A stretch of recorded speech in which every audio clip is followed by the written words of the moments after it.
Fala, fala galera, sejam muito bem-vindos a mais um episódio do nosso podcast Fala Jotinha.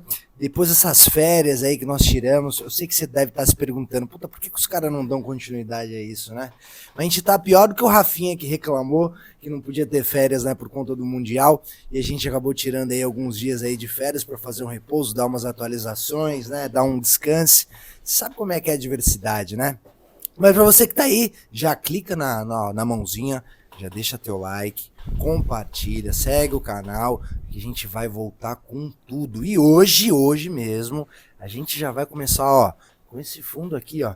Para quem já segue a gente, você deve se lembrar que já tem um tempinho, a gente estava até no antigo estúdio, né? A gente mudou, agora é um outro cenário, e no antigo estúdio a gente fez meio que na abertura do Brasileirão, a gente simulou, né, o que poderia acontecer no Campeonato Brasileiro. Vamos ver aí agora se a gente acertou mais ou menos, como é que foi? Vamos falar hoje.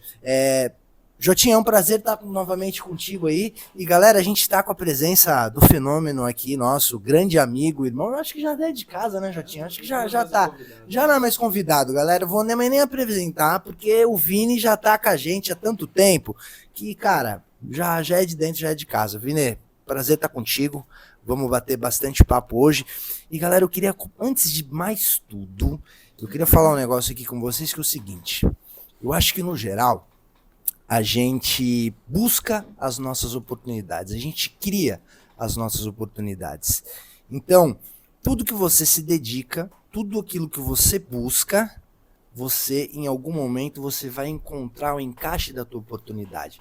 Agora, se você fica aguardando as coisas acontecerem, se você está esperando uns milagres acontecerem, se você acredita em 100% de sorte, você está muito perdido. E por que eu estou falando isso?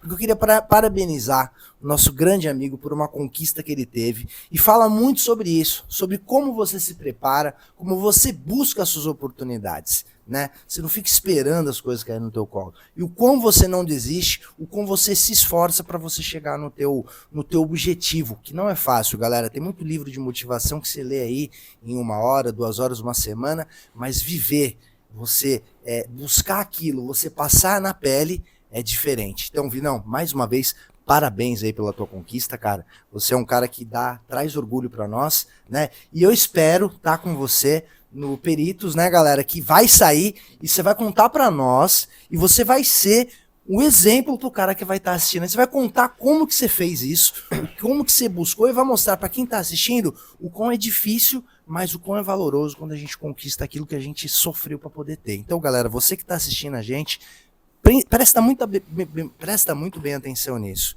que buscar a oportunidade não é uma coisa fácil, não é uma coisa simples. E quando você conquista, não é uma coisa maravilhosa. Mas oportunidade se cria, ela não chega para você. E é difícil, tá? É difícil demais, nós vamos falar disso. Parabéns, Vinão. É isso. Dando continuidade, Jotinha, dá umas boas-vindas pra galera depois dessas suas férias aí. Eu acho que o Jotinha tá até com uns quilinhos a mais aí, cara. Dá as boas-vindas pra galera de novo, que tá com saudade da gente, né? Fala, galera, muito bom estar de volta aqui ao nosso estúdio. Depois desse discurso do Guilherme, fica até difícil, né, a gente falar alguma coisa. Falou tão bonito. Aproveitando mais uma vez para dar os parabéns pro Vinícius pela sua conquista. Eu que tô com o Vinícius aí há bastante tempo, a gente estudou junto na faculdade. E ele sempre falou comigo qual era o sonho dele. E hoje a gente vê que ele chegou, né, onde ele queria. É motivo de orgulho, né? A gente sabe, a gente tem uma amizade próxima, a gente sabe as adversidades que acontecem pelo caminho, mas ele sempre teve ali disposição, sempre teve cabeça no lugar para poder estar enfrentando aí essas adversidades. Parabéns, mano. Não chora porque coisa de chororô é de botafoguense. E seja mais uma vez bem-vindo aí ao nosso podcast. Obrigado, meus amigos. Eu não esperava realmente, não esperava vocês comentarem sobre isso. Eu agradeço a vocês pelos parabéns. Realmente está sendo uma fase muito especial da minha vida. Um sonho de criança, né, que eu estou conseguindo alcançar. Falar para os nossos amigos, eu sempre tive um sonho de ser policial civil. Meu pai era policial civil. Infelizmente eu perdi meu pai, eu tinha 8 anos de idade. E foi algo que eu prometi para ele que eu iria ser e conseguindo alcançar, tomei posse agora essa semana. Vou começar a academia de polícia agora, segunda-feira, e tô vivendo uma fase muito especial da minha vida. Muito feliz, estou muito grato. E é o que o Guilherme falou. Quando a gente busca pelos nossos sonhos, quando a gente se esforça, porque muitas pessoas falam, Deus vai me abençoar. Mas Deus abençoa também aquele que busca. Deus não quer você parado esperando cair do céu. Muitas das vezes a oportunidade, Deus te dá a oportunidade, mas você está tão acomodado que você não enxerga. Então, tudo que você alcança, que você conquista, é com Deus acima de tudo te ajudando, te dando capacidade, mas também com o seu próprio esforço. Então, não é sobre o que você conquista, é sobre o que você consegue suportar as adversidades. Porque o que você mais tem na vida são derrotas, né? São momentos ruins. Então, você tem que aprender, como dizia Rocky Balboa, né? Não é o quanto você bate, né? É o quanto você aprende a suportar a porrada, né? Então, quanto mais porrada você aprende a suportar e você mais mantém o foco, é certeza, Deus vai te abençoar, certo? Então, muito obrigado por vocês terem me parabenizado e tal. Eu tô muito feliz mesmo e é isso, vamos que vamos, senão eu vou começar a chorar aqui e não vai fluir.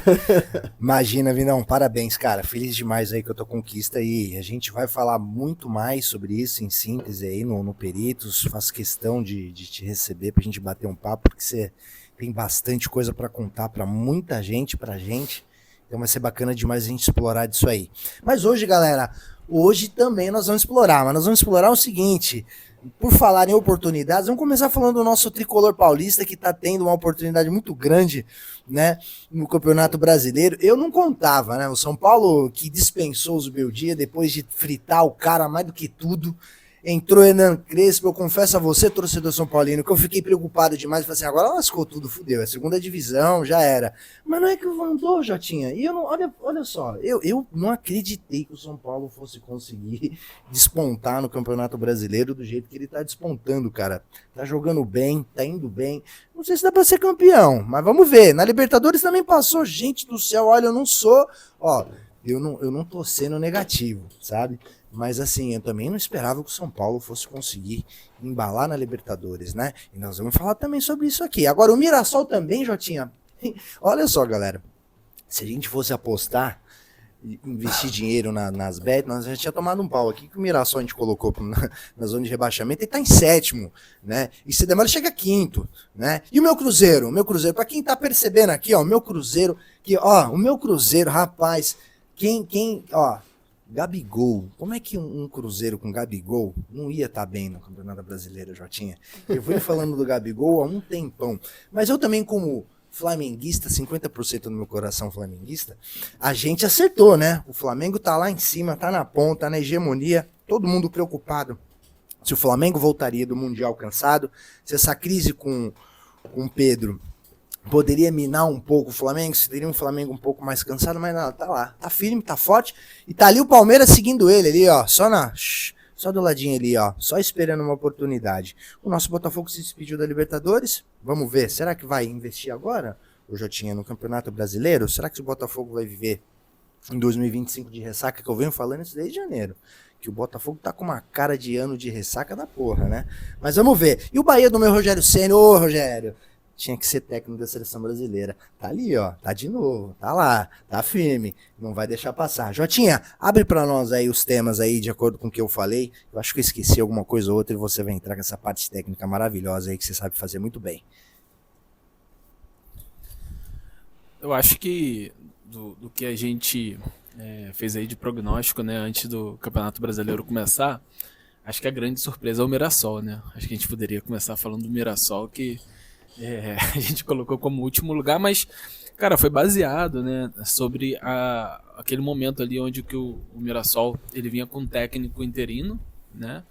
Ele tinha perdido ali o Barroca no começo da temporada, demitido o Barroca, jogou a reta final ali do Campeonato Paulista com técnico interino, até a chegada do Rafael Guanais, né, que entrou e deu jeito, né, deu liga ali, né, e é um time que joga marcando em cima o adversário, é difícil de você enfrentar o Mirassol. Tem o King Naldo, você que é São Paulino, tem como grande ídolo aí o King Naldo.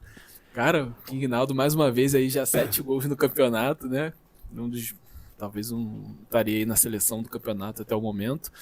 E o Mirassol numa posição inesperada, né? Mas tudo que o Mirassol fez antes do campeonato começar indicava que ele iria a ladeira abaixo, né? Quando você contrata 30 jogadores, muda conforme ele mudou o elenco, né? Eu acho que essa receita já mostrou muitas vezes pra gente que né, não dá certo, né? O que tu acha aí, Vini? Desse momento aí do Mirassol? O Mirassol, digamos que é uma das melhores surpresas, né? Que a gente está tendo nesse Campeonato Brasileiro. Você falou, o Mirassol fez um Campeonato Paulista muito fraco, né? Não tinha nem treinador. E para você ver como é que é a diferença de um treinador, né? Tem muitas pessoas que falam que o treinador não faz diferença no time. Que se o time for bom, tiver bons jogadores, é o suficiente. Vai jogar sozinho. E nitidamente o Mirassol é uma prova de que não é assim. O Guanais chegou e ele mudou o estilo do Mirassol. O Mirassol é um time que praticamente todo jogo faz gol. É um time muito bom ofensivamente. Enfrentou o Flamengo agora recentemente no Rio. E acho que esse é o melhor exemplo. As pessoas comentando, não, o Flamengo é a melhor defesa, não toma gol em casa. O Flamengo tinha tomado só um gol, se eu não me engano, contra o Internacional na primeira rodada. Se eu não me engano, né, Jotinha? Em casa. E as pessoas falam, não, o Mirassol não vai fazer. O Mirassol faz gol em todo jogo, mas não vai fazer no Flamengo, no Maracanã. Fez gol no Maracanã. Foi 2-1 Flamengo. O Mirassol teve chance de empatar. Eu, como flamenguista, estou falando, eu sofri no final, inclusive. O Mirassol mereceu até buscar o empate. Então, o Mirassol é uma das boas surpresas do campeonato. E realmente a gente se enganou muito, mas mudou muito o recorte do Mirassol, né? O treinador faz totalmente a diferença. E o Mirassol hoje é outro time comparado ao Campeonato Paulista. Então, realmente, o Mirassol dificilmente vai brigar na parte de baixo. O Mirassol vai estar brigando ali pelo meio de tabela, acredito eu. Acredito que a gente vê no futebol do Mirassol de hoje, porque o futebol também é muito mutável, né? Então, seguindo essa linha que o Mirassol tem hoje, o Mirassol não vai passar sufoco esse ano, não. Pô, faz tanta diferença o treinador, né? Que a torcida do Santos está dando glória a Deus, porque depois de tanto tempo aí o Santos finalmente, né, trouxe um treinador, né? E agora, né, vamos ver se as coisas se ajeitam aí pro Santos, que, né, ali no nosso prognóstico a gente colocou ele brigando pela Sul-Americana, não só pelo efeito Neymar, né, que o né, a gente pensa que conforme o Neymar vai jogando, ele vai melhorando sua capacidade física, sua capacidade técnica e vai ajudando o Santos. Neymar não tá jogando talvez 30% do que foi o Neymar no auge, né, o Neymar Prime, mas tu vê que o Neymar, com que ele joga ainda, ele consegue fazer diferença dando uma assistência, fazendo gol, né? Mas o Santos trouxe outros jogadores caros, né, como o Tiquinho Soares, né, trouxe o Ilharão, que chegou e não joga, né? Ainda não jogou, né? E agora tem tudo aí com o treinador para ver se consegue, né, dar uma virada de chave, né? Porque, porra, aquela derrota pro Vasco, pro seu Vasco, Guilherme, pro seu Vasco no Morumbi, cara, inacreditável, né? Decepcionante. Assim, eu concordo que eu confesso que eu fiquei surpreso do Vojvoda topar assumir o Santos. Porque o Vojvoda já teve proposta de Flamengo, não sei se chegou a ter a proposta, mas teve sondagem de Flamengo, de Palmeiras, de Corinthians, de muitos clubes grandes e não aceitou. Mas também tem o fato de ele estar no Fortaleza, nitidamente tu vê um cara que ele preza de cumprir um contrato e tal, tem um caráter, parece que é um cara com um bom caráter. Eu sou fã do Vojvoda, acho ele um dos melhores treinadores que tem no Brasil. Fiquei surpreso, mas ao mesmo tempo fiquei feliz, porque eu gosto muito do Santos. E eu acho que agora eles têm um treinador muito bom que vai fazer o Santos sair, né, da rabeira, que o Santos agora tá brigando para não cair, né? Então, acredito que ele vai fazer o Santos sair. E dando tempo para ele de trabalho, daqui a pouco o Santos vai começar a brigar por algo maior, acredito eu. Ainda mais com o Neymar no Santos, né? Que eu insisto em falar. O Neymar, ele não é nem realmente 30% do que ele já foi. Mas o Neymar com 30%, ele é diferenciado. Se não é o melhor jogando aqui no futebol brasileiro, tá entre os melhores. Eu sou fãzaço do Neymar e eu acho que o Vojvoda no Santos vai fazer muito bem ao Santos, ao Neymar, a todos. Eu não sei, gente, mas eu acho que o Vasco gosta de ganhar no Morumbi, cara. O Vasco deu uma surra no São Paulo e deu uma surra no Santos, né? De 6-0. Eu acho que o Vasco gosta de me jogar no Morumbi, cara. Gosta de bater nos times paulistas, né? Mas que vitória é essa? Que amargo, hein, pro Santos, meu. Eu não acreditei. Vocês acreditam que eu tava no restaurante, tava almoçando, né? Eu consegui validei, né? Deixei as crianças com a voz, saiu o Samarim, foi no restaurante, foi comer aquela paz e tal. E daqui a pouco eu escutei assim, meu, ah lá, que time é esse que tá ganhando 6-0? Aí eu nem prestei atenção, cara. Eu olhei assim. Eu falei, gente, é o Vasco, cara. E aí saíram todos os vascaínos, né? Aquele status do WhatsApp de Vasco, Vasco, Vasco, dali Vasco, né? Mas que surra, hein, cara? Que foi isso, cara? Pro Santos, né? O Santos que com o Neymar, né? Eu acho que sem o Neymar, será que o Santos tava pior? Ou tava na mesma? O Neymar não consegue mudar essa vida do Santos. O Neymar não tem como um time tá pior com ele, não tem como. O Neymar só tende a somar o time. E engraçado, falando esse jogo do Vasco e do Santos, foi semana passada, né? Eu tava na praia, inclusive. Tava na praia com um casal de amigos. E aí o rapaz a gente tava pegando cerveja na barraca dele, era vascaíno, todo mundo vascaíno. A gente chegou e jogo do Vasco, eu falei, até brinquei com ele, falei, Santos lá, irmão, cuidado, isso aqui. Não, irmão, pô, mas eu acredito, 1-0. Cara, acabou, cada gol do Vasco era um grito que ele dava. Aí, irmão, gol do Vasco, gol do Vasco. Eu falei, pô, não é possível, ele tá zoando. Quando eu fui ver, era verdade. Eu falei, que isso? Rapaz, de verdade, deve ter no mínimo uns 10 anos que eu não vejo um jogo, uma vitória tão impactante do Vasco como essa. A última foi contra o São Paulo, né? No Morumbi, 3-1, né? 3-1. Pô, nossa, doido. Eu lembro. Das derrotas eu lembro também. Um gol nós fizemos, mas não foi 0. Não foi de lambreta, né? Teve pelo menos um gol para poder comemorar. Mas, galera, posso fazer uma observação aqui?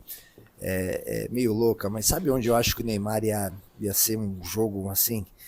Eu acho que ia ser para fazer história também, que eu sei que ele eu vejo muita vontade no Neymar em estar no Santos, cara. Eu vejo muita vontade no Neymar em estar no Santos.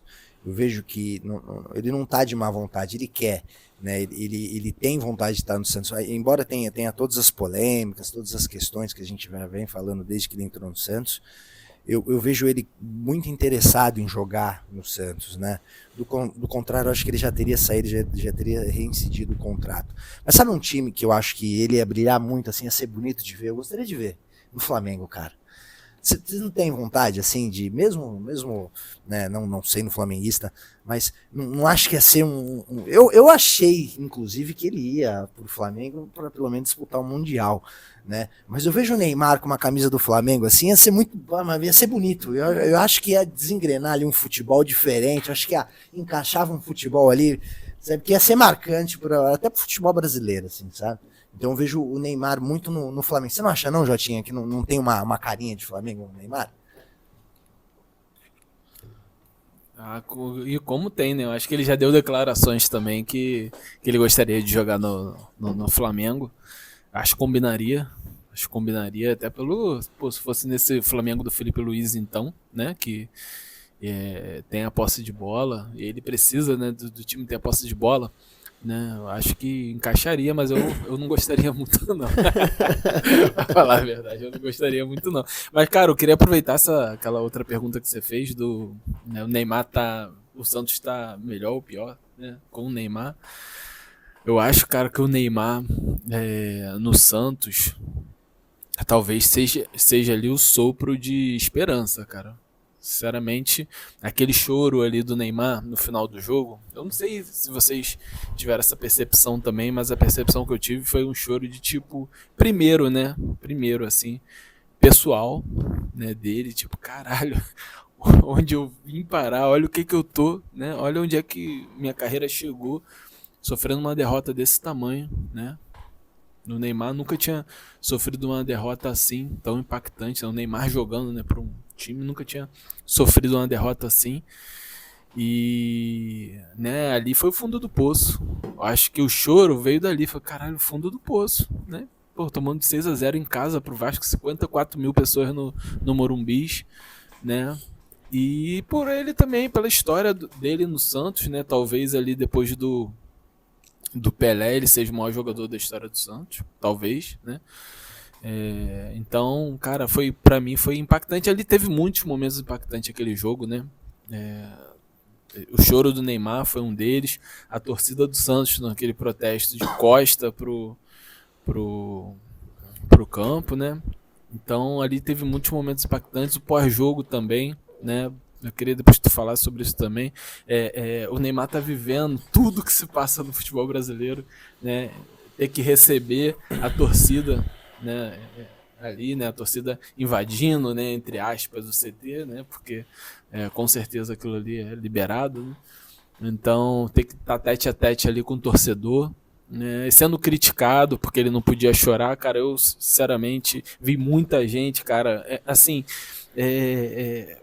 até indo por outra linha aqui, eu vejo muita gente oportunista falando que o choro do Neymar não era legítimo. Cara, não tem como saber, primeiramente, né? E segundo, cara, o cara é um esportista de nível mundial, sempre foi, né? Apesar de não estar conseguindo desempenhar ali nos últimos 2 anos, mas ele é um esportista de nível mundial, de seleção brasileira, de Copa do Mundo, de 3 Copas do Mundo, né? Então não tem como o cara não sentir esportivamente. Quem é esportista é competitivo, né, e você sofreu uma derrota assim, a gente jogando bola sofre. Imagina um cara, né, jogando um campeonato brasileiro pelo Santos, um time onde ele é ídolo. Então eu vejo muita gente oportunista querendo se aproveitar do momento do Santos, do momento do Neymar, né, para poder sobressair ou querer lacrar, né? Então acho isso muito, muito, muito ruim, né? Não só para a mídia brasileira, mas para tudo que envolve ali o Santos, né, que chegou nesse momento. E derrotas como essa não são à toa, né? Essas derrotas acontecem devido a problemas muito maiores do que o treinador, né, que foi uma escolha ali para o momento do Santos péssima, né, mas o problema é muito maior do que isso, muito maior do que tudo, né? O que se fala do Santos hoje, né, internamente, o Santos tem problemas estruturais, né? O Santos parou no tempo. Você vê hoje o Flamengo fechando um acordo de patrocínio de 250 milhões. A gente está falando do Peixe, onde o Pelé jogou, onde o Robinho jogou, onde o Neymar jogou. Porra, né? Ídolos e mais ídolos. A seleção brasileira foi campeã aí, tendo a base do Santos. Então hoje você olha para o Flamengo, por exemplo, né? Olha a distância abissal que está como clube o Flamengo de forma estrutural, como o Santos está hoje. Você não consegue nunca pensar que o Santos vai conseguir um patrocínio desse como o Flamengo conseguiu, né? Então, e o que se diz é que os acordos que o Santos fechou nos últimos meses foi por causa do Neymar, da chegada do Neymar. Então, para finalizar, não tem como, né? Não só dentro de campo, mas também fora. Hoje, é triste dizer, mas eu acho que nesse momento o Santos precisa mais do Neymar do que do Neymar do Santos. Não sei se vocês concordam, mas... falando sobre essa situação dos torcedores, né, invadindo lá para poder intimidar os jogadores, ameaçar, para mim isso é um absurdo. Isso só acontece com a permissão de diretoria. Tem, com certeza. E cadê o presidente do Santos que estava lá, que quando o Neymar estava para chegar no Santos, ele furou ali, anunciou antes da própria nota oficial do time. Cadê ele agora? Sumiu. Ninguém sabe onde é que ele tá. Por que ele não apareceu, não deu as caras? Cadê o chefe? Cadê o dono ali? O dono, entre aspas, né? Mas cadê o cara que tá de frente? Agora, na hora da vitória, na hora de apresentar um craque igual o Neymar, ele tava aparecendo toda hora, né? Exatamente. Isso aconteceu no Vasco, aconteceu no Sport. Eu acho que isso aí foge completamente de futebol. Eu acho que a torcida pode cobrar, sim. Pode cobrar no estádio, pode xingar, pode faixas, vaiar, mas ir no ambiente de trabalho das pessoas para poder ameaçar, intimidar, isso não tem justificativa nenhuma pra mim. E acho que não é isso que resolve. Tem gente que fala, não, agora eles vão começar a jogar. Pelo contrário. Eu acho que o jogador de futebol numa situação dessa, que tá envolvendo a tua segurança, envolvendo a segurança da família, tem que pegar e ir embora. Acho que até piora, né? Tem que pegar e ir embora. Isso não faz sentido pra mim. E aquilo ali só aconteceu por permissão de quem comanda o futebol do Santos. Isso pra mim é uma coisa de várzea, não é amadorismo, é uma coisa de várzea. Então isso pra mim não existe. Então, se fosse não só o Neymar, como outros jogadores, eu ia querer meter o pé. O Neymar, ele tem espaço em qualquer clube, por exemplo, no Brasil. Talvez na Europa nem tanto, mas ainda acho que ainda tem. Mas no Brasil tem sim, isso não existe. O que aconteceu pra mim não tem justificativa e não tem como apoiar esse tipo de coisa, não é algo que deveria acontecer no futebol. Então pra mim isso aí é inadmissível. E falando do Neymar no Flamengo, pô, óbvio que eu quero o Neymar no Flamengo. O Neymar no Flamengo iria cair como uma luva. Assim, não é porque eu sou flamenguista, mas pra mim o Flamengo é o time que mais tá jogando futebol na América do Sul. Então imagina você pegar um craque, que pra mim o craque o Neymar é o jogador mais craque, mais diferenciado que nós temos. E colocar num time que tá todo encaixado, jogando por música, pô, só tende a melhorar. Só tende a melhorar. Então, com certeza eu quero o Neymar no Flamengo. Eu acho o Neymar um puta de um craque. E eu acho que o Brasil vai depender dele pra ganhar a Copa ano que vem. Em situação ali distinta, né, por conta da vitória do próprio Vasco de 6-0, mas o Vasco ele tá na mesma linha, né, na mesma crise e também com um grande craque. Um cara que também faz a diferença no Vasco é o Felipe Coutinho. E fez a diferença nessa partida, né? Mas o Vasco já vem se arrastando há bastante tempo. E é um grande time, é um time que eu torço bastante, que eu queria e acho que deveria já estar num patamar muito superior do que está agora, né? Não poderia estar passando por isso, né? Um time com toda a tradição, toda a história bonita que tem o Vasco, como também o Santos, né? Não deveria estar passando por isso, né? Mas são situações ali de síntese porque o Vasco venceu, mas vive a mesma crise, né? Eu queria que você falasse um pouquinho dessa similaridade dessa crise do Santos e do Vasco, né? Que é um pouquinho sobre administração, um pouquinho sobre diretoria. O Santos também, que já vem há bastante tempo se arrastando. E aí você tem o Santos com o Neymar e o Vasco com o Felipe Coutinho, né? Essa similaridade, ela tem uma crise muito parecida ou são crises, embora muito paralelas, mas é distinta de certa forma. Um tem mais problema com diretoria, outro tem mais problema com dívida, é a questão da 77, é a questão...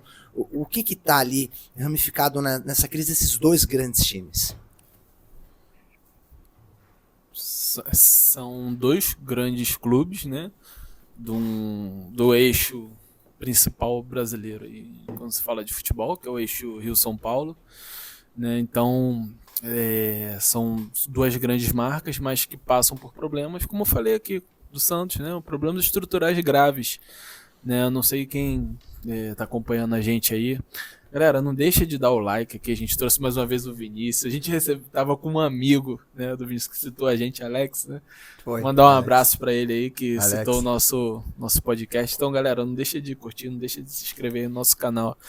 Mas são, cara, duas grandes marcas que passam por problemas graves há muitos anos, né? Então, quem acompanhou aí a entrevista do Pedrinho, né, que foi bem esclarecedora, e eu cobrava, né, quem acompanha o canal sabe que eu cobrava bastante uma postura dessa do Pedrinho, né, de aparecer e tentar esclarecer, porque a gente só vê as coisas acontecendo, notícia atrás de notícia ruim, né, e a torcida do Vasco apanhando pela mídia, apanhando, né, de todos os lados, né, sem saber o que está acontecendo de verdade ali no Vasco.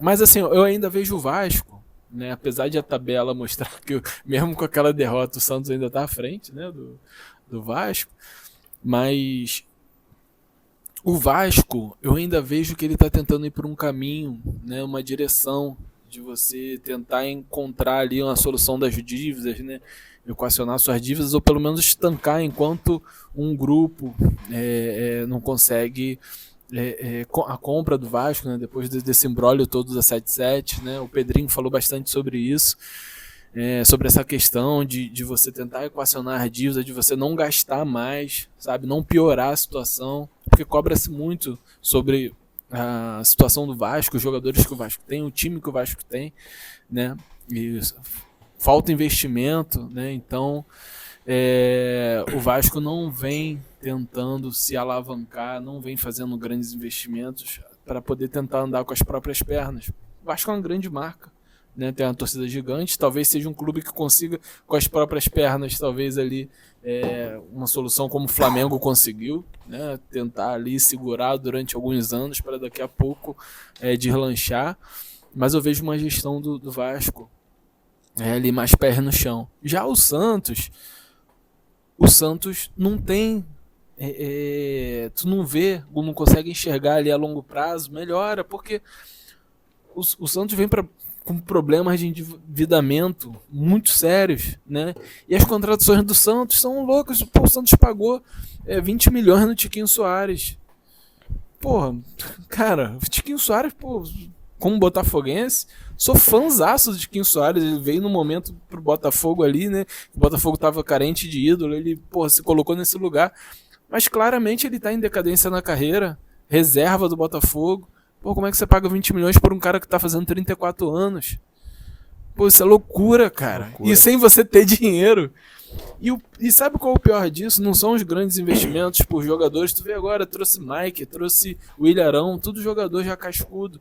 O pior disso tudo, cara, que eu acho que é o ponto mais grave, é o epicentro do problema do Santos, é quando você perde, cara, ali a sua essência.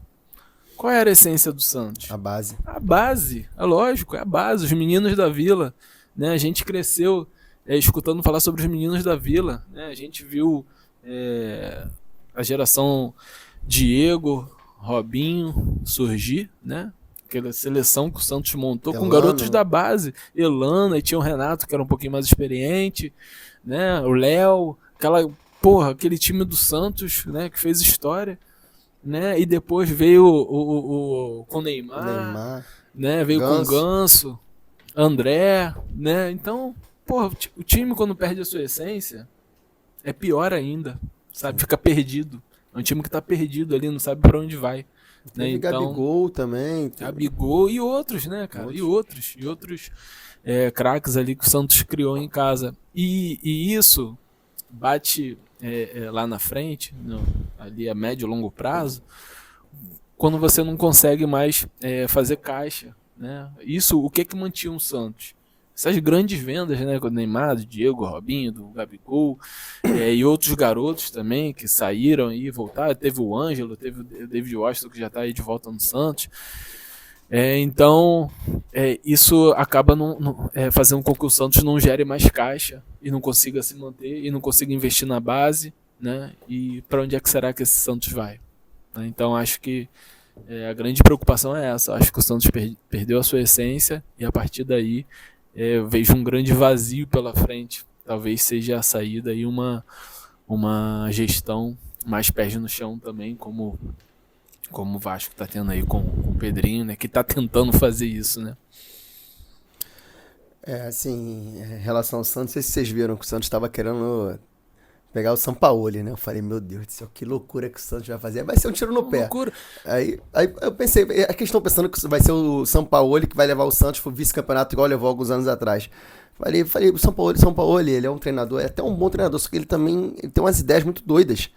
Tanto que uma das coisas que ele exigiu do Santos foi dele colocar uns moleques que estão da base do Santos, que estão jogando bem, ele queria botar o moleque de volta pra base. Por exemplo, o Souza, lateral, que é muito bom. O filho do Robinho, é o Robinho Júnior também. Uns 3 ou 4 moleques. Ele exigiu de colocar o moleque pra base. Aí exigiu de mandar embora um fisioterapeuta também, que ajudou o Neymar agora a se recuperar. Começou a fazer exigências loucas. Eu falei, caraca, não é possível que o Santos vai aceitar isso. Aí eles não aceitaram, recusaram e trouxeram o Vojvoda. Pô, isso foi ótimo pro Santos. Ótimo pro Santos. Foi. Sem dúvida, ótimo. Mas o Santos, cara, ele tem uma importância, ele tem...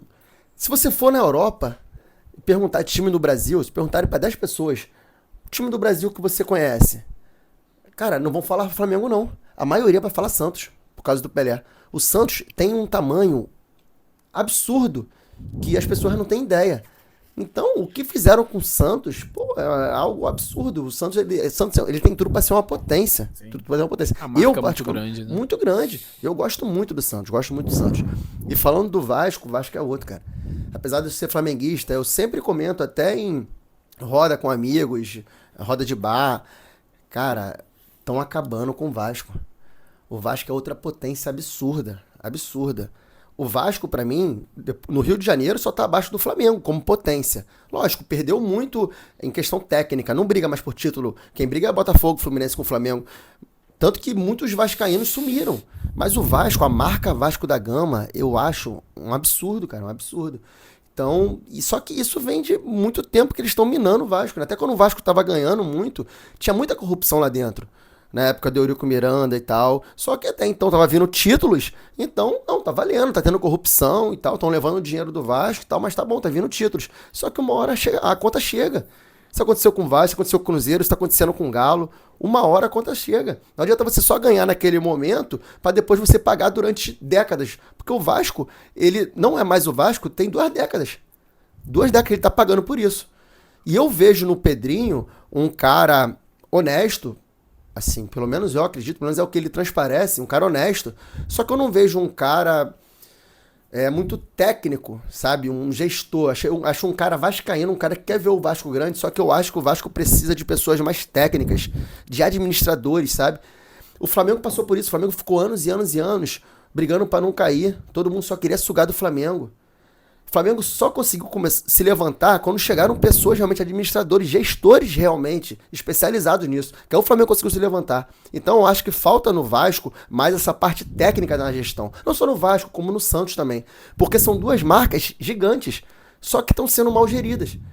Eu acho o Pedrinho um cara muito bom. Eu não tô falando que o Pedrinho tem que sair do Vasco, mas eu acho que ele precisa de um suporte melhor financeiro, na área administrativa, na parte da gestão do clube. Eu acho isso muito importante, porque são 2 marcas incríveis. Só falta gestão ali. Mas você também não acha que ninguém quis pegar essa marimba, ninguém quis segurar essa marimba, né? Eu vejo muita gente falando do Pedrinho, né, principalmente o Edmundo, né, batendo aí no Pedrinho, não sei o que, e outras figuras aí vascaínas importantes, falando do Pedrinho. Só que, cara, ele pegou o Vasco talvez nos piores momentos da sua história ali, né, afundado. Então acho que a figura dele ali naquele momento talvez seja aquele cara que, pegou, não, agora que a gente vai segurar e tal. Também não acho que seja o melhor cara, mas, assim, eu também acho que ele pegou, cara, uma situação muito difícil, né? Ele não é um gestor, nunca foi, ele é um jogador, né? Foi um ótimo comentarista também de TV, né? Um dos melhores, mas, cara, eu acho que ele foi foda, né? De chegar ali no Vasco e pegar naquele momento ruim, deu as caras deu a pelo cara Vasco. Pra bater, né? Então, mas assim, é lógico, né? Que não é ainda o ideal. Hoje o futebol não funciona, cara, sem profissionalismo, né? Assim, só com sentimento não tem como, não tem como ali. Então, eu acho que tem muita gente também oportunista ali nessa questão do Pedrinho, né? Querendo bater no Pedrinho agora que ele tá de frente, querem fazer alguma coisa diferente e tal. Essa foi até uma questão engraçada na entrevista dele, né? Ele falou, estão batendo até que a conta d'água aumentou. Tá 150 mil a conta d'água. Claro, tinha gato. Eu falei, vai ter gato aqui no Vasco, não. Então, é isso, cara. Tu vê como é uma gestão amadora. Clube como o Vasco. Eu frequentei São Januário, eu fui ali. As dependências do Vasco eram horríveis ali embaixo da arquibancada, né? Hoje já tá um pouco melhor, mas, sabe, coisas básicas.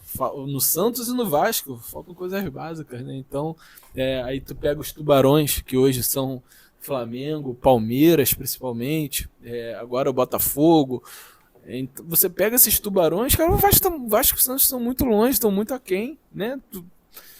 Tu não enxerga ali um horizonte desses clubes, né? Tentando se estruturar e tal. Então vamos ver aí como é que vai ficar. Eu queria aproveitar, cara, essa resenha aqui para puxar uma polêmica que eu vi essa semana.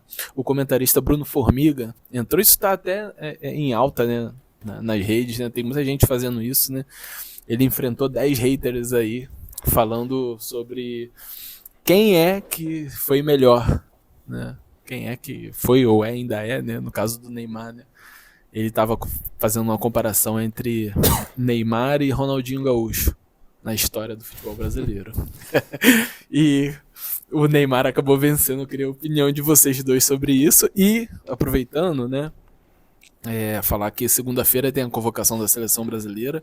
Já a gente acabou de saber, né, que o Santos falou com emitiu um comunicado aí para a CBF que o Neymar tem um edema na coxa para ele não ser convocado, mas se vocês convocariam ele para essa próxima data FIFA, se fosse possível. Então, assim, eu convocaria o Neymar, com certeza. É o que eu falo, o Neymar pra mim é o jogador mais diferente que a gente tem. Só que, realmente, se ele tá com edema na coxa, ele não tem condições, não tem por que levar. Acho que até o Ancelotti até já comunicou e tal que não vai convocá-lo por causa disso. Não tem como. Levar o cara machucado não faz muito sentido pra mim. Então só não convocaria por causa disso, por causa da questão do edema dele. Senão eu convocaria sim. Agora, essa questão Neymar, Ronaldinho Gaúcho, assim, eu sou fãzaço do Neymar. Mas o Ronaldinho Gaúcho é um dos maiores jogadores que eu vi na história. Assim, é uma coisa disparada. O Ronaldinho Gaúcho tá muito acima do Neymar, muito acima. O Ronaldinho Gaúcho, pra mim, ele tá brigando ali na história com os melhores que eu vi, com o Ronaldo Fenômeno, com o Messi, com o Zidane. Então, assim, eu sou fãzaço do menino Ney, mas nessa aí não tem como, nessa aí ele perde pra mim. Cara, eu acho que quem já segue a gente aí nessa caminhada desde que a gente começou, acho que todo mundo sabe o quão eu sou fã do Ronaldinho Gaúcho, né, cara? Pra mim, ver ele jogar na minha infância foi ver um maestro, né? Ver um cara fora do comum. O que ele fazia com a bola assim, é diferente demais, entendeu? Então, aí eu sou suspeito pra falar porque eu sou fãzaço, então pra mim, Ronaldinho Gaúcho, nessa uma disputa difícil de você decidir ali, mas o Ronaldinho pra mim tá acima, né? Quanto à convocação, pô, claro, o Neymar tem que ser convocado, cara, não tem como. O cara faz de fato a diferença, né? O cara de fato é a diferença, é um dos maiores jogadores, acho que é o maior craque nível ativo hoje no Brasil, né? Então acho que tem que ser convocado sim, tô com bastante esperança da próxima Copa ele estar presente, né, nesse elenco, né, que a gente está esperando tanto para poder torcer de novo pela nossa seleção brasileira, para voltar aos grandes destaques, né, e a gente parar de tomar essas surras aí de Argentina e a gente virar piadinha aí pros Los Hermanos, né. Mas enfim, voltando aqui um pouquinho, Jotinha, a questão dessas crises que a gente falou do Vasco, falou do Santos, me vem à cabeça um time que está despontando, né, no Campeonato Brasileiro, que é o Cruzeiro. E o Cruzeiro também vinha de uma crise muito forte, né, e o Ronaldo até assumiu a gestão anteriormente, e o Cruzeiro volta a ser muito bem falado aí novamente. Também que foi um grande time, chegou a ser rebaixado, voltou, não estava engrenando, dívidas milionárias, né? Mas um exemplo de como virar a crise é botar a mão na massa, é acreditar, é investir, é botar a cara como o Pedrinho está fazendo pelo Vasco, que não é fácil. A gente viu, observa aí que o Cruzeiro conseguiu dar a volta por cima. E eu queria, Jotinha, que você falasse um pouquinho dessa campanha do Cruzeiro no Campeonato Brasileiro. O Cruzeiro que vem investindo muito forte nos últimos anos, né?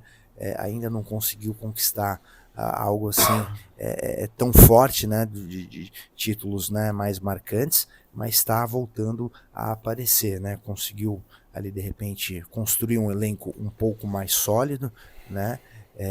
Tá bem aí no Campeonato Brasileiro, mas ramificado esse tema que a gente fala de crise, ele deu a volta por cima. Eu queria que você falasse um pouquinho do Cruzeiro.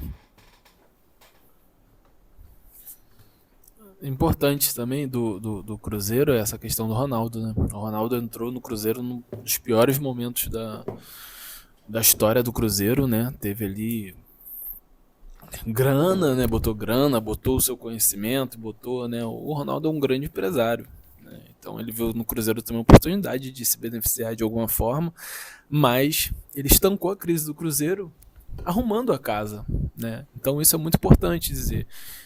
Houve um momento ali de grande pressão durante a gestão do Ronaldo, né? Principalmente da torcida, que sofreu bastante. São 3 anos na Série B, né? Isso é muito difícil para um clube grande como o Cruzeiro. Então, mas o Ronaldo conseguiu trazer aí o Cruzeiro de volta para a Série A, né? Então, a partir disso foi possível, né, um investimento maior, né, do Pedrinho, né, que é da rede de supermercados BH, né, chegar ali com aporte financeiro e conseguir trazer jogadores que fizessem com que o Cruzeiro pudesse voltar a brigar de novo num patamar de alto nível no futebol brasileiro.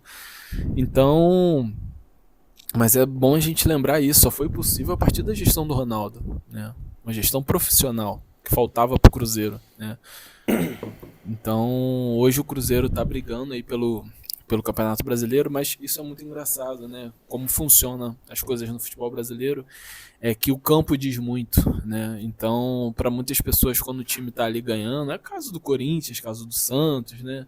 Que a gente vê aí nessas crises financeiras absurdas, como São Paulo, né? Também passando uma crise financeira absurda, né? Inacreditável até, né? Um clube como São Paulo, que ganhou tudo, que era sinal de exemplo de profissionalismo, hoje está passando por problemas financeiros. Mas o campo diz muito e abafa muitas vezes um problema muito maior, né? Como São Paulo, como Corinthians, né? E hoje o Cruzeiro dá a impressão que a situação do Cruzeiro é muito melhor do que realmente é. Mas não é bem assim. Ele está tendo um aporte financeiro, tá tentando equacionar suas dívidas, mas a situação ainda não é aquela situação que se o cara sair, o time consegue se manter, né? Mas logicamente é muito melhor do que era, né? Agora, falando sobre o campo em si, o Cruzeiro, apesar de estar fazendo uma boa campanha ali com o Caio Jorge, com o Matheus Pereira, está jogando futebol muito bom de se ver, né? Principalmente o Caio Jorge, para mim, cara, vou te falar, eu acompanho muito futebol, mas o Caio Jorge foi uma surpresa para mim. Eu não esperava que ele ia se desempenhar assim tão bem. E aí, cara, eu vejo ele até sendo aproveitado aí, de repente, na seleção, uma posição que a gente está carente, né? Na última convocação, o Ancelotti trouxe o Richarlison de volta, né? Hoje, por exemplo, teve o jogo do City contra o Tottenham. O Richarlison jogou muito bem, né? O Tottenham venceu o City fora de casa, com o Richarlison fazendo uma grande partida. Mas o Caio Jorge entra nessa briga aí, né? Fazendo o campeonato que ele tá fazendo, jogando do jeito que ele tá jogando, atacante móvel, rápido, com uma capacidade de finalização muito boa, né? Mas eu ainda vejo o Cruzeiro com um elenco ainda carente de opções, né? Se você tira ali o Caio Jorge, você tem um Gabigol, mas se você tira o Matheus Pereira, já não tem o cara ali. Já não tem o cara. Fazer as duas. Entendeu? Nas pontas também, tu vê ali o Cruzeiro batendo um pouquinho cabeça e tal, a zaga principalmente. Então, eu acho que na briga pelo brasileiro, talvez seja cedo dizer isso, né? Mas eu não vejo o Cruzeiro tendo gás pra. Não sei você, Vim, mas eu não vejo o Cruzeiro tendo gás pra chegar no final brigando pelo título, não. Assim, você levantou uma situação que eu ia comentar também sobre isso. Eu acho que essa ascensão do Cruzeiro se deve muito também à questão do Ronaldo também. O Ronaldo pegou uma rabuda, porque quando o Ronaldo pegou o Cruzeiro estava muito mal. Aí falam, mas o Ronaldo comprou o Cruzeiro por 400 milhões e vendeu por 800. Beleza, ele ganhou dinheiro em cima, ele também tem aquele olhar de empresário. Mas ele foi muito importante de fazer o Cruzeiro sair do fundo do poço. O Cruzeiro estava no fundo do poço. Lógico, agora o Cruzeiro está melhor ainda do que quando o Ronaldo saiu. Mas ele tirou o Cruzeiro do fundo do poço. Ali foi o início. Então isso aí tem que ser pontuado. E eu acho que a tendência do Cruzeiro é, agora nos próximos anos, começar a melhorar e começar a brigar mais por títulos. E eu acho que foi muito assertiva o presidente bancar o Jardim. Porque chegou num momento que começou a ter uma briga de ego, porque o Jardim, ele tava querendo se impor, tava querendo colocar quem tava jogando. Tinha jogador que queria jogar por nome, um exemplo, o Dudu, por exemplo. Dudu e o próprio Gabigol. E tanto que o Dudu quis entrar numa quebra de braço com o Jardim, e aí o presidente falou, não, eu vou bancar o Jardim. Tirou o Dudu. E o Gabigol só continuou, porque o Gabigol abaixou a cabeça e falou, não, vou respeitar e tal, vou correr atrás do meu espaço, que eu achei muito correto o que ele fez. O Gabigol tem jogado bem, tem melhorado. Então o Gabigol tá sendo importante pro elenco do Cruzeiro também. Então, eu acho que o Cruzeiro ele vai brigar nas cabeças sim. Porque o Cruzeiro agora, eu acho que ele vai focar muito na Copa do Brasil. Porque a Copa do Brasil é muito acessível para ele. Tanto que eu acho os favoritos da Copa do Brasil, Cruzeiro e Botafogo. Tá cada um numa ponta. Só que o Cruzeiro pegou o caminho mais difícil, que é pegar um Galo. É um clássico estadual. Eu acho que isso, inclusive, foi bom pro Botafogo. Eu, se fosse botafoguense, eu ia torcer pro Cruzeiro sair. Porque se o Cruzeiro sair, tá o caminho aberto pro Botafogo. Porque e além do Galo ser o freguês histórico do Botafogo, né? Tá o caminho aberto, porque pra mim são os times mais fortes. Apesar do Botafogo ter um clássico, que é o Vasco, e a camisa do Vasco pesa, mas eu acho o Botafogo muito favorito pra ganhar a Copa do Brasil junto com o Cruzeiro. Então, pra mim, são as duas forças.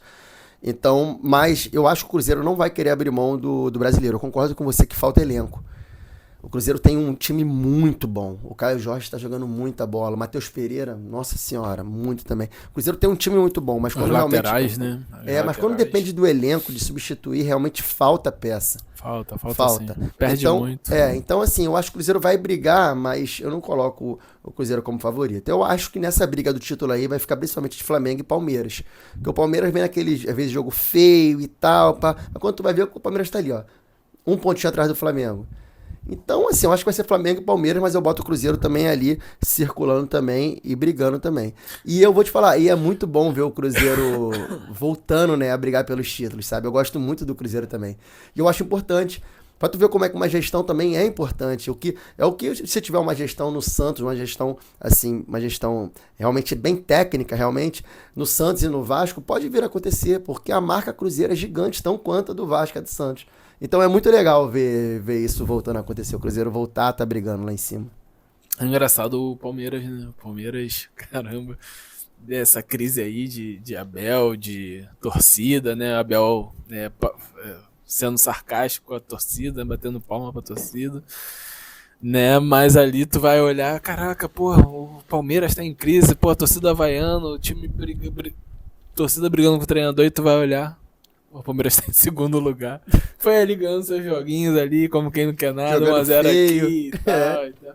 Aí daqui a pouco tá ali em segundo lugar, né? Como é que pode? O Palmeiras sempre, nos últimos anos, realmente, aí o Palmeiras tem dado um show, né? No cenário Isso é muito mérito do Abel, brasileiro. Né? Sim, do Abel. Acho o Abel que sempre se reinventa, mano.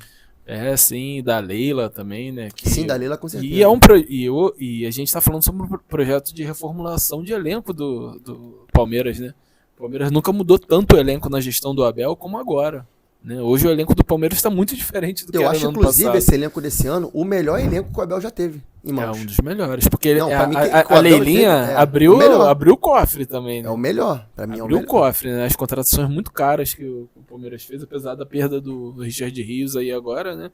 E o Estevão também, né? Do Estevão, mas porra, o elenco do Palmeiras é forte, sim. Pra brigar em todas as frentes que estiver, né?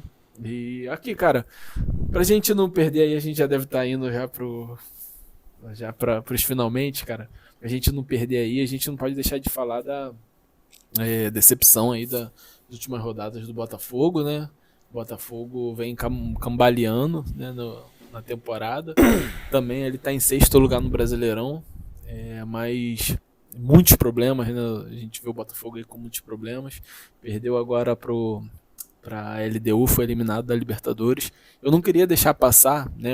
Infelizmente eu não consegui fazer um vídeo sobre esse jogo. Eu não queria deixar de colocar aqui a minha insatisfação com a postura do Botafogo em campo nesse jogo, né? Não sei se vocês conseguiram assistir a partida, mas, cara, o que mais me incomodou, você perder pra LDU, eu acho, porra, totalmente possível. Você pega uma altitude, não consegue fazer o placar aqui, beleza. Mas você perder como você perdeu, né? Depois de você ver um Botafogo com 10 em campo, ser campeão da Libertadores, você vê a apatia do time no confronto contra a LDU, aquilo dali foi de cortar, cara, o coração de qualquer botafoguense. O Botafogo jogar daquela forma, apática, conformada com a derrota, aquilo dali foi, assim, me deixou desesperançoso pra temporada, né? Então, a gente estava falando aqui sobre o confronto Vasco-Botafogo, talvez a chance do Vasco esteja aí, né? Será que os caras estão realmente comprometidos, né, com essa temporada aí do Botafogo? Porra, Botafogo muda de elenco de 6 em 6 meses, não consegue criar uma identidade, né? Então muita culpa já caindo nas costas do técnico, e, porra, vai mudar o técnico de novo.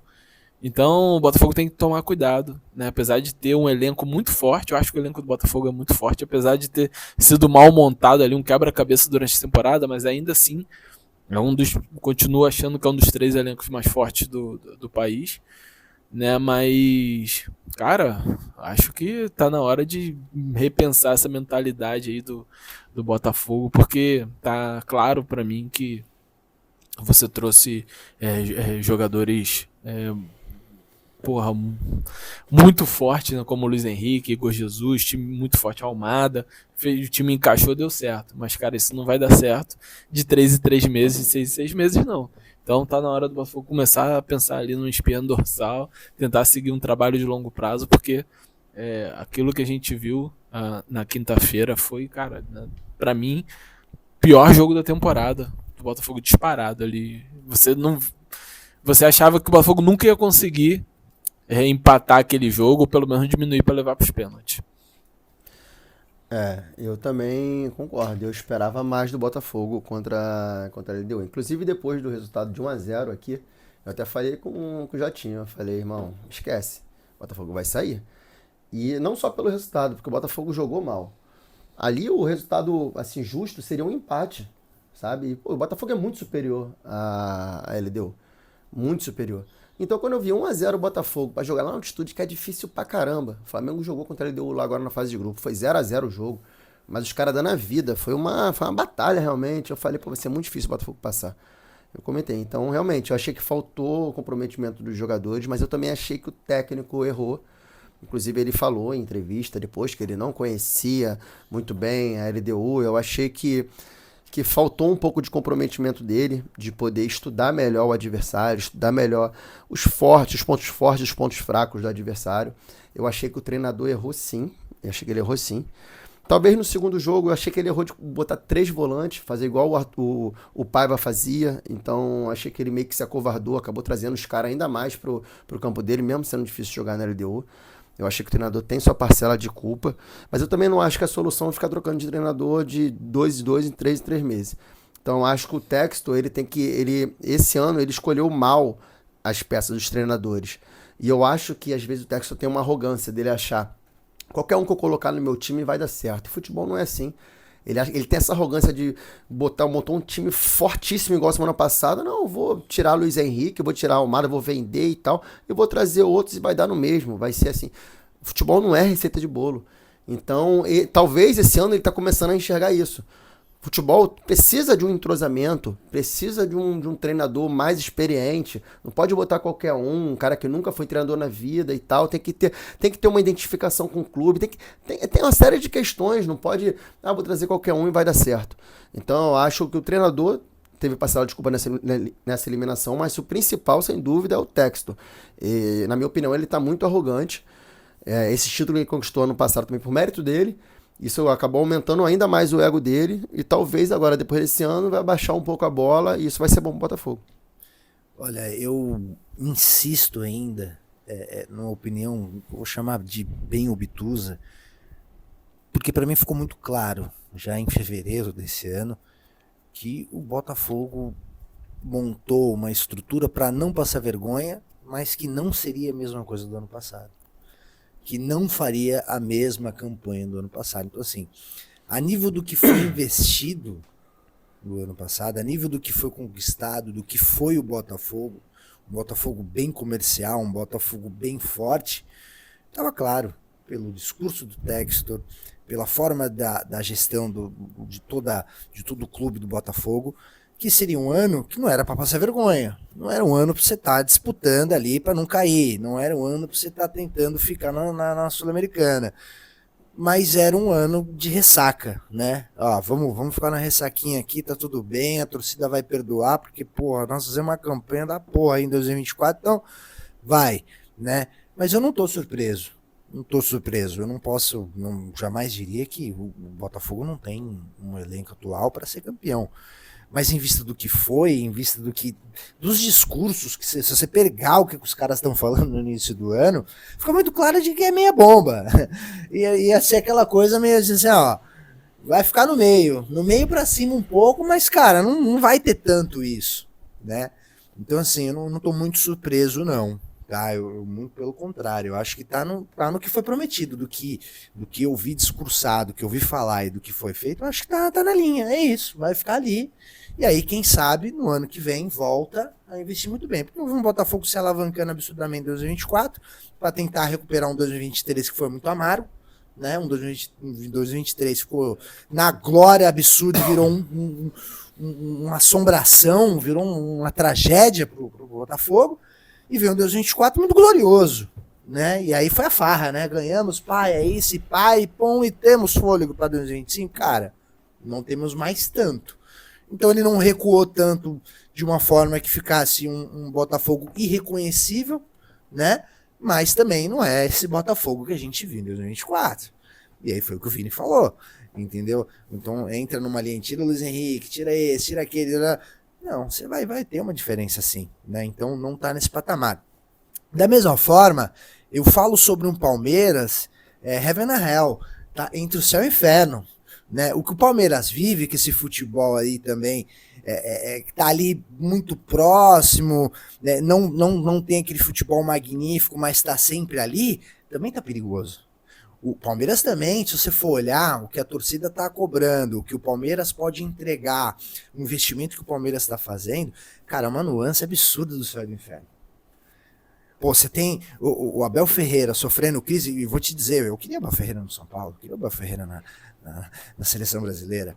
Então olha como você tem ali uma coisa meio descontinuar, uma cortina de fumaça que cria ali entre a glória e a tragédia também. Porque vai um Palmeiras aí eliminado da Libertadores pra gente ver, vai um Palmeiras não campeão do Campeonato Brasileiro pra gente ver. Cara, é porrada. É porrada. E o Palmeiras tá muito nisso. Porque você tem um investimento forte, você tem um puta do elenco, talvez um dos melhores elencos, se não o melhor, aí disparado não, um dos melhores, comparando aí também com o Flamengo, mas não vem ganhando, não vem tendo expressividade, vem chegando ali próximo, mas não ganha. Não perde muito, mas também não ganha muito. Fica ali, fica aí, e com uma torcida extremamente exigente, um elenco que todos consideram muito competitivo, é um problema. Então, eu acho que o Palmeiras também ele tá entre o céu e o inferno, cara. E também acho que dificilmente, tá? Vai ser um time que vai desbancar um Campeonato Brasileiro ou uma Libertadores. Acho que esse ano o Palmeiras vai ficar ali na beirada também. Deve ficar em terceiro, segundo. Deve chegar talvez na semi, na Libertadores, mas acho que ainda não consegue engrenar para ser campeão. Isso, nós vamos ver o que o Palmeiras vai fazer para administrar isso, que tá todo mundo esperando que ele leve alguma coisa.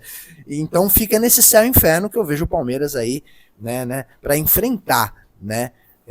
Mas vamos ver. Dando sequência na Libertadores, e eu fiz a abertura desse episódio falando também disso, me impressiona um pouquinho a campanha do São Paulo, né? Ou não sei se São Paulo ou o Ferreirinha São Paulo Futebol Clube, né? Porque o que o Ferreirinha tá jogando bola, meu amigo, meu Deus do céu, cara, eu acho que vai se tornar um dos mais novos craques aí da história do São Paulo. Né? O Ferreirinha tá jogando demais, tô imaginando o Neto escutando você falar isso. Cara, o Ferreirinha tá jogando demais, cara. Não, o São Paulo o Neto entrando de o São Paulo tá sendo levado aí muito pelo Ferreirinha, cara. Que futebol que ele tá jogando, cara. Fora do comum. Né? E eu confesso, como torcedor são paulino, e que acompanha o São Paulo desde pequeno, o São Paulo tem um amadurecimento para a competição da Libertadores muito grande. É um time que tem uma camisa, acho que pesa, né? No campo, São Paulo entra para Libertadores, cara, a galera fala assim, puta, é o São Paulo. E o São Paulo consegue preservar isso, né, cara? Pesa o São muito. Paulo preserva isso. Você fala assim, não, eu vou bancar. Né? Eu tô mal, mas competição internacional, o São Paulo banca bem, né? Então não esperava que o São Paulo mesmo também fosse conseguir. Tô com bastante esperança em relação à LDU, né? E a gente passando, e o Palmeiras também, já é um confronto muito bonito, né? E tem uma freguesia do Palmeiras com o São Paulo, né? Vamos ver se permanece. Mas acho que o Palmeiras, ele tá entre o céu e o inferno, e também na Libertadores você tem o Flamengo. Agora você vê a campanha do Flamengo na Libertadores, né? Você já tem, desde o início do ano também, um discurso de nós vamos preservar e investir mais para o Campeonato Brasileiro, e o Flamengo vem fazendo isso, é líder, né? Mas vem também andando aí bem na Libertadores, né? Vai pegar o Estudiantes agora, eliminou o Inter, que também vai pegar uma crise muito grande, não tá bem no Campeonato Brasileiro, foi eliminado da Libertadores, e o Flamengo ali fica numa meia culpa, né? Não estava muito interessado na Libertadores, mas voltou indo para as quartas de final, Né? Mas então, ó a alegria do torcedor também, né? Eu tô bem pra caramba, né?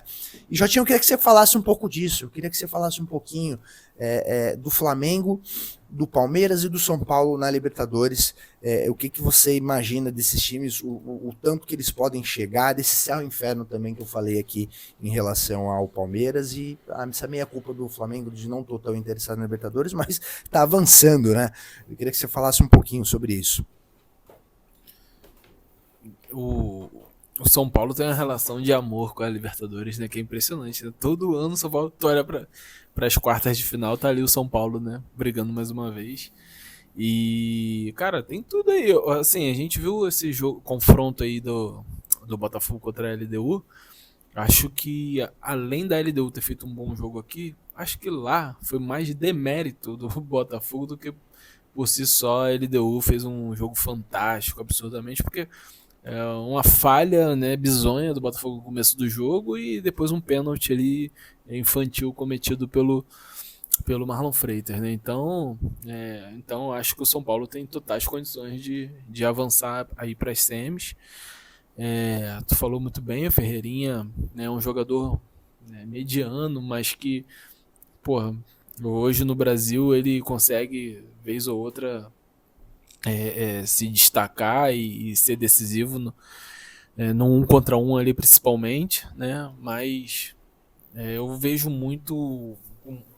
dou muito mais peso nesse time do São Paulo, acho que pro Lucas, né? A gente vê que o Lucas está voltando de lesão e toda vez que o Lucas entra em campo, cara, o Lucas muda completamente ali o jogo, né? O São Paulo tava perdendo pro Sport de 2-0, o Lucas entrou, mudou o jogo pro São Paulo, assim, de uma forma, cara, encantadora até, né? Então, talvez aí eu acho que o Lucas vai ser esse cara aí que, acho que seria uma história muito bonita, né? A gente vê o Lucas, de repente, aí conseguindo levar o São Paulo à final, quem sabe até ser campeão, né? Não sei se o Oscar vai conseguir voltar ainda para ajudar o São Paulo na Libertadores. Então, mas tem condições, cara. O Hernan Crespo é um treinador que ele vem acabou de ser campeão da Champions da Ásia, é um treinador copeiro que, né? Por que não? Né? A gente pode colocar o São Paulo, que eu acho que tem muito mais cara de um time para ser campeão de uma Copa do que, né, conseguir ali um sucesso no Brasileirão nesse momento, até porque está em 8º lugar, né? Então se torna muito difícil ali buscar o Flamengo, que já passou ali dos 43 pontos, né? Acho que o Flamengo tá. Então fica muito distante ali pro São Paulo. Então acho que a Copa ali é um caminho bem interessante. O Palmeiras, né, logicamente, é aquilo, né, que eu já falei. O Palmeiras é um time que você vê aí que tem essa questão de Abel e torcida, mas, cara, tu olha, o Palmeiras tá lá em cima e tá vencendo, cara. As vitórias trazem tranquilidade traz confiança também para o time poder fazer uma campanha boa, vitoriosa. Essa vitória do Palmeiras contra o Universitário fora, 4-0, deu tranquilidade para o time poder vir botar força máxima contra o Botafogo no Newton, vencer o Botafogo, segurar essa partida aqui, né, em casa contra o Universitário, já estava classificado, né? Então o Palmeiras muito forte de novo. E o Flamengo, né, cara? O Flamengo, cara, assim, eu vejo o Flamengo talvez com o melhor elenco dos últimos anos aí do próprio Flamengo. O Flamengo fez umas contratações pontuais, né? Trouxe o Jorginho, trouxe o Saúl Ñíguez, né? Que eu achava que ele não ia ter uma adaptação rápida, mas parece que ele já está se adaptando no futebol brasileiro, tem entrado muito bem nos jogos. O Samuel Lino encaixou muito bem no time, apesar de em 9 jogos só ter uma participação em gol direta, né? Só uma assistência, mas tu vê que naturalmente o time do Flamengo já começa a buscar as jogadas ali pela esquerda, a bola tá passando muito pelo pé dele, né? Então o Flamengo tá com um lado esquerdo muito forte. E aí, e é o elenco, né, cara? Você vê, né? Olha quantas vezes a gente aqui no nosso podcast a gente falou sobre o Pedro na seleção e o Pedro nem tem sido titular absoluto desse Flamengo, né? Então você vê a que nível aí o elenco do Flamengo chegou. Outro dia no Campeonato Brasileiro, mostrou o banco do Flamengo. Caraca, Danilo, Alexandro, porra, só craque no banco, né? E tu fala assim, porra, realmente, cara, o Flamengo tá com um time muito forte. E, assim, o que poderia dar errado, né, que era essa questão do Pedro, né, que deu esse problema. Acho que o Felipe Luiz, acho que foi a entrevista mais forte aí que eu vi nos últimos anos, né, do futebol brasileiro, que ele deu, pesada. Eu achei que isso ia cair muito mal, né, por chamar um jogador, falar que o jogador tá tendo uma postura ridícula, assim, claramente, eu nunca tinha visto, né, então eu achava que isso podia ter caído como uma bomba e ter talvez tirado o Flamengo ali do caminho, mas não, cara, realmente a gestão ali até esse momento tem sido impecável do Felipe Luiz, e a gente vê aí que o caminho, né, tá sendo traçado, se não pela Libertadores, que é confronto de mata-mata, tudo pode acontecer. Então, mas, cara, no Brasileiro, tô vendo muito, muito, muito difícil que o Flamengo saia ali desse caminho pro título, né? Como a gente cravou antes do campeonato começar, né? Então, você como torcedor aí, você pode, né, falar melhor, né? O nosso amigo falou que você, quando você não tá no Jotinha, mas queria que você fizesse uma análise mais, assim, uma análise, né, talvez não como torcedor, mas você que acompanha melhor aí o Flamengo no dia a dia, então falar um pouquinho pra gente o que você tá achando. Eu disse no início, né, que o Flamengo tinha o melhor elenco dos últimos anos, do próprio Flamengo, né? E eu reitero. Tu acha que é melhor do que o de 2019, que ganhou a Libertadores? O elenco, sim, melhor. Aquele time de 2019 era excelente, mas o elenco não era isso tudo. Agora o elenco desse ano é um absurdo. Isso eu falei no início do ano, só que agora, pra mim, o elenco tá melhor ainda do que no início do ano. Lógico, perdemos o Gerson, figura importantíssima. Perdemos o Wesley, né? Mas, pô, trouxemos Jorginho, o que o Saul tá jogando é uma coisa absurda. Aquele cara parece estar de terno. Jorginho também. Os dois ali no meio de campo, nossa senhora. Antes também o Fabrício Bruno, né? Pô, o Fabrício Bruno também antes. Mas, pô, Jorginho, Saul ali. Pô, Samuel Lino, você falou, participação direta, 9 jogos teve uma. Mas assim, beleza, direto. Mas, por exemplo, o primeiro gol contra o Inter, jogadaça dele. Ele rabiscou pra um lado, cortou pro outro. O zagueiro do Inter quase teve um problema na coluna. Ele chutou, aí o goleiro bateu roupa, o Plata escorou, o Arrascaeta fez o gol. Então, assim, ele é muito incisivo, ele quebra linhas, ele tá sendo de uma importância absurda, Samuel Lino. Ele tá jogando muito mais do que eu esperava que ele fosse jogar. Então, assim, o Flamengo, ele tá jogando um futebol muito bonito. O Flamengo teve um período que o Flamengo deu uma caída no futebol, tá um futebol um pouco burocrático, assim, ganhando muito jogo em jogada aérea, que muita gente desvaloriza, mas isso é mérito também de treino também, sabe? Então, o Flamengo também tá muito forte na jogada aérea, em jogada de bola parada. Isso também é mérito. Só que o Flamengo voltou a jogar muito bem. Então, assim, no Brasileiro, pra mim, o Flamengo, a tendência é nadar de braçada. Mas, lógico, eu boto ali o Palmeiras e o Cruzeiro também brigando pelo título, mas a tendência é o Flamengo ganhar, eu acredito nisso. E Libertadores, eu vi pessoas falando, o Flamengo pegou um caminho fácil. Pô, gente, caminho fácil. O Flamengo vai pegar agora, tem 3 argentinos ali pra brigar com o Flamengo na mesma chave do Flamengo. Estudiantes, que dos times que estão ali, é o maior vencedor, junto com o River Plate. Cada um ganhou 4 Libertadores. Ou seja, um time, camisa pesada. Como é que você vai falar que um time desse é um adversário fraco? Sabe? Vai jogar na Argentina lá. Beleza, o Flamengo é mais time, tá jogando mais. Mas não tem como falar que é fácil, não tem como. E passando, vai pegar um Vélez, que também é campeão de Libertadores, contra o Racing, que também é. Vai pegar um dos dois também, que são 2 timaços também vai jogar na Argentina. Então, assim, eu não vejo esse caminho fácil que estão desenhando o Flamengo, não. Eu acho que o Flamengo é favorito, sim, inclusive a ganhar a Libertadores. Mas fácil no jogo, não. E eu acho que a tendência vai ser um jogão, Palmeiras e River, mas o River não tá no seu melhor momento, não tem jogado bem. O último jogo era do River, que o River passou nos pênaltis.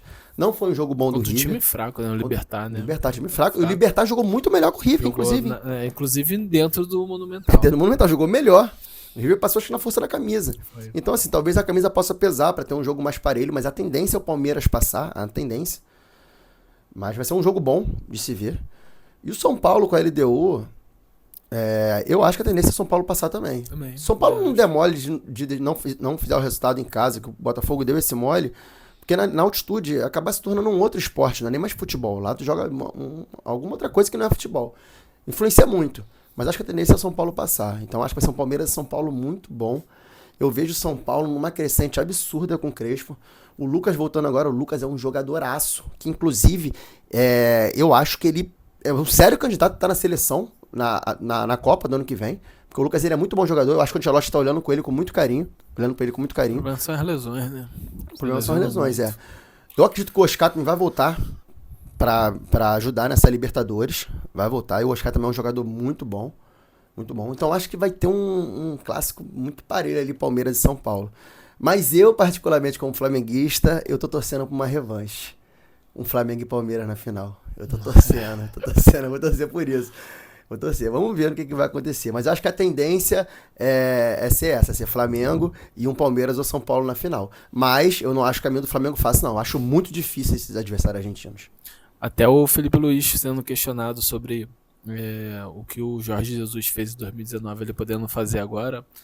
Não sei se você viu a entrevista, mas eu também acho que ele saiu muito bem mais uma vez, né?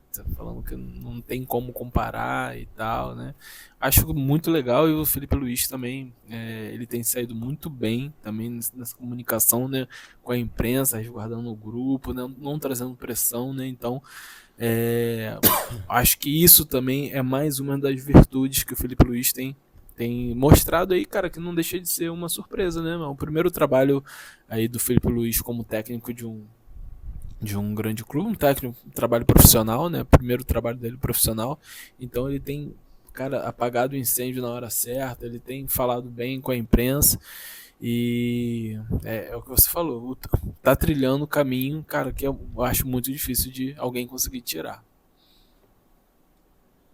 Antes de encerrar, queria só reforçar um pouquinho da fala do Vini, que queria uma revanche com o Palmeiras, mas eu fiquei na dúvida se é uma revanche com o Palmeiras ou medo do São Paulo, porque o Flamengo gosta de perder pro São Paulo, né? O Flamengo respeita um pouquinho o São Paulo. São Paulo dá trabalho, realmente. Bota uma pilha falando que o São Paulo é pai do Flamengo, né? Mas é verdade também mesmo. Não é assim. São Paulo costuma dar umas forçadinhas no Flamengo, né? Só não bate mais, porque de vez em quando eu peço pra poder parar, porque eu gosto muito do Flamengo, né? Mas galera, vamos chegando ao fim de mais um episódio nessa volta dessas férias aí que nós tiramos. Mais uma vez um prazer enorme estar aqui apresentando para vocês, trazendo um debate sobre futebol, falando bastante, né? E a gente vai manter isso aí. Um beijo no coração de vocês, a gente se vê. Valeu, galera, mais uma vez estar aí com a gente. Não deixa de estar se inscrevendo, de estar curtindo o nosso conteúdo. Até a próxima, tchau. Valeu, meus amigos, obrigado mais uma vez pelo convite. Tamo junto, Vini. Vocês são massa. Valeu, galera. Não deixa de curtir o canal, se inscrever no canal. Essa resenha aqui. Pede pros seguidores. Não deixa de me seguirem. Essa resenha aqui é muito boa. É sempre um prazer estar aqui. Tamo junto.